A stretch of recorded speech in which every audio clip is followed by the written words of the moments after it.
Sir Alvin, so kayo ay, so dahil sa pangalan doon sa grupo ninyo, you're part of a cooperative na? Yes po. Okay.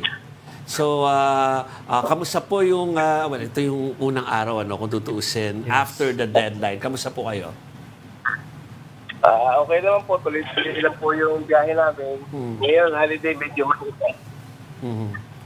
Paano nyo ba pinagdiwang yung Labor Day ngayon, Alvin?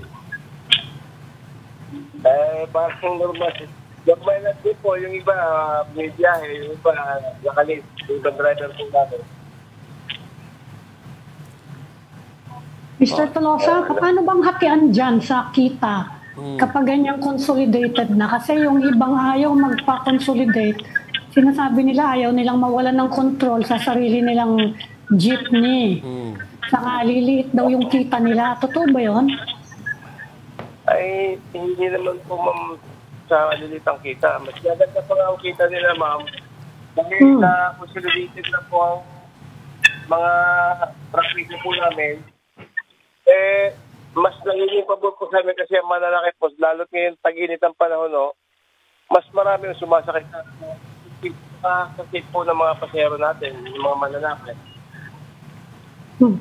Ang sabi ng gobyerno, mas systematic daw yung pag-deploy ng mga jeep under the new system. So sa tingin nyo, saan nangyayari ngayon? Totoo ba yun? Opo ma'am, kasi po nga yung po pag-consolidate namin at yung programa po ng gobyerno na sumunod kami, kasi nga po malaking kaibahan po sa traditional. Dahil nga po, naging, yun nga lang, ang inaano nga nila yung mga amortization na papayaran nila, sabi mahirap. Nasa pagpapatakbo po ng kooperatiba po kung paano nyo po mababudget yung bayarin sa amortization, yung sa maintenance po, yung bayarin po ng ano tawag dito ng parking tsaka terminal. Nasa cooperative officer na po yung paano nila papatakbo ng maayos yung cooperative po.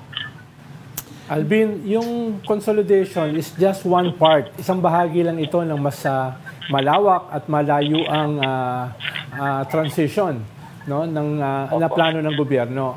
Ano bang feeling nyo beyond consolidation? No? Yung plano ng gobyerno na hindi lang i-consolidate, kung hindi i-modernize yung ating transport system. No? Meron ba kayong mga nakikitang problema dyan para sa inyong mga kooperatiba?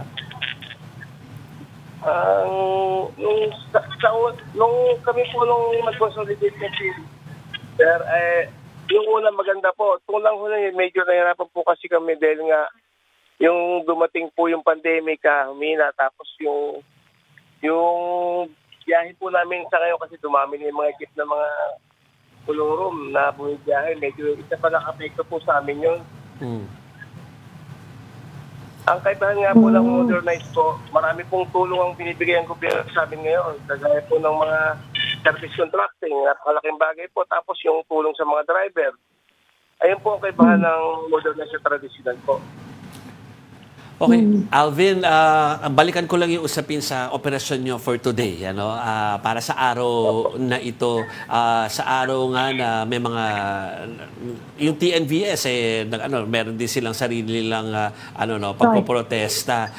Tapos, alam natin, mainit. Tapos, may mga nag-strike din. O kaya nagtigil pasada. Naramdaman nyo ba yun, no, bilang kayo pumapasada nga ngayon dito sa Mandaluyong? Naramdaman ba ninyo yung dumami pa mga tao sumasakay because of that?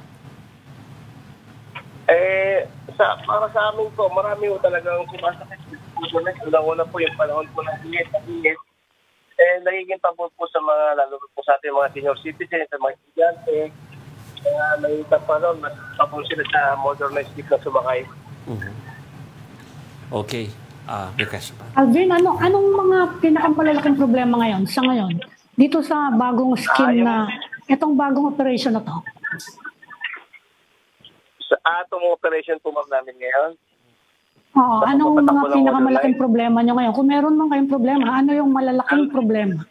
Ang naging problema lang po namin ma'am na malalaki, yung minsan nadidili kami ng bike sa bangko kasi nga medyo na-apekto talaga kami ng paghinahon ng biyahe dahil kaya po yung paglabas ng mga jeep na wala pong consolidation, yung iba koloro, isa lang ang breakfast, saka po yung pumila din po yung biyahe namin, naramdaman po namin dahil magpapakasyon, naka-online po yung mga klase. Yeah.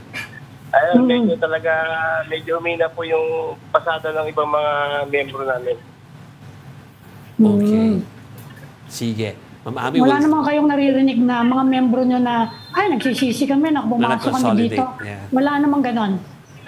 Wala naman po, ma'am. At yung iba naman, sila, suporta lang po sila sa amin. Okay. With that, Okay. Kasi depende po, ma'am, sa rota po yan. Merong rota na magandang biyahe, meron pong mahina. Kasi nga po, sa isang rota, meron 2 coke, may 3. Kaya yun po, nagiging problema siguro ng iba. Okay.